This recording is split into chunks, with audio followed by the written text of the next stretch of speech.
nom du Père et du Fils et du Saint-Esprit. Amen. Ô Seigneur, envoie ton esprit sur chacune de nos vies, pour que ta parole que nous écoutons, nous puissions la comprendre, nous puissions la proclamer et la garder toujours dans notre cœur.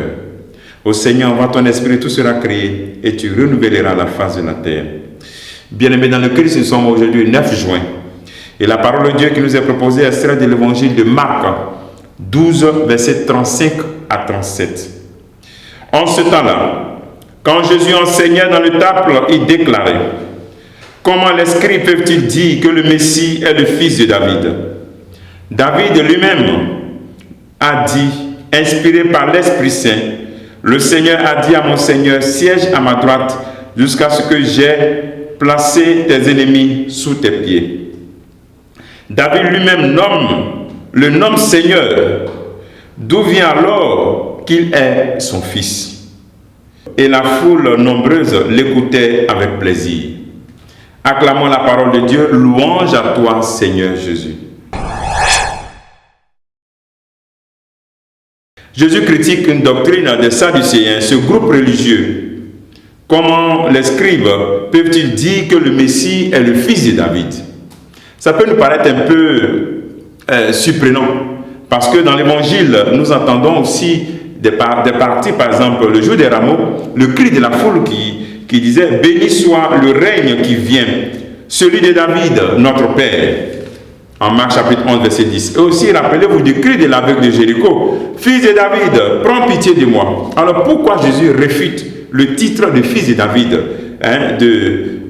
de ce groupe religieux? Pourquoi? Jésus fait donc une clarification de ce titre par rapport aux scribes qui, pour eux, ils avaient mis dans ce titre une forte connotation glorieuse, c'est-à-dire le fils de David, quelqu'un de glorieux, de fort, dominateur, pour venir libérer le peuple de Dieu des Romains. Alors, lorsque Jésus fait cette clarification, et on peut dire qu'il refuse ce titre, c'est parce que c'est la connotation de ce fils de David glorieux qui vient libérer, ce n'est pas ce que le Christ recherche. Nous savons tous que dans l'évangile de Marc, on présente aussi Jésus dans son humanité, dans la généalogie. Voilà. Donc, lui, c'est l'humanité qui est affirmée dans ce titre qui est acceptable. Mais la question, la recherche de la gloire, ce Messie qui vient dominer, qui vient libérer de manière matérielle, libération politique, c'est pour cela que le Christ réfute le titre.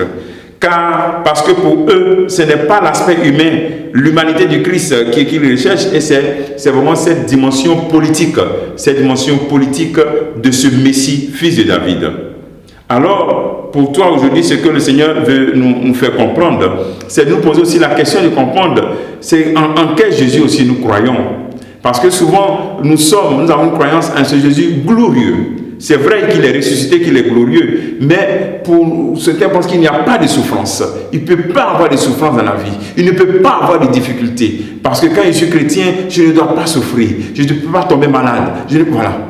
Et donc, par ce passage aussi, par cette démonstration du refus de ce type de fils de David, le Seigneur voudrait aussi qu'on puisse examiner aussi pourquoi nous l'aimons, pourquoi nous le suivons. Est-ce que c'est seulement pour la gloire ou bien pour ce qu'il est pour nous? Voilà. Est-ce que c'est pour qu'il puisse nous donner des choses matérielles ou bien pour ce qu'il est pour nous? En quel Messie nous croyons? Un Messie glorieux qui change notre vie ou bien un Messie glorieux qui me donne tout ce qui est matériel pour que je puisse vivre, mais mon cœur n'est pas en lui? Voici un peu la question que nous pourrons nous poser en ce jour. Que devons-nous retenir? C'est ça ce que nous devons retenir. Sur quoi fondes-tu ta foi? Sur l'espérance de Jésus-Christ ou bien sur les gloires matérielles que tu peux recevoir dans ce monde? Sur quoi fondes-tu ta foi? Est-ce que ta relation avec le Christ est une relation utilitaire ou une relation désintéressée? Est-ce que ta relation avec lui est une relation d'adhésion, d'imitation? Parce qu'il est ton maître.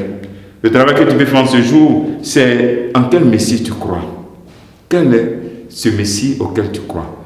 Que le Seigneur te bénisse, que nous bénisse tous en ce jour, au nom du Père et du Fils et du Saint-Esprit. Amen.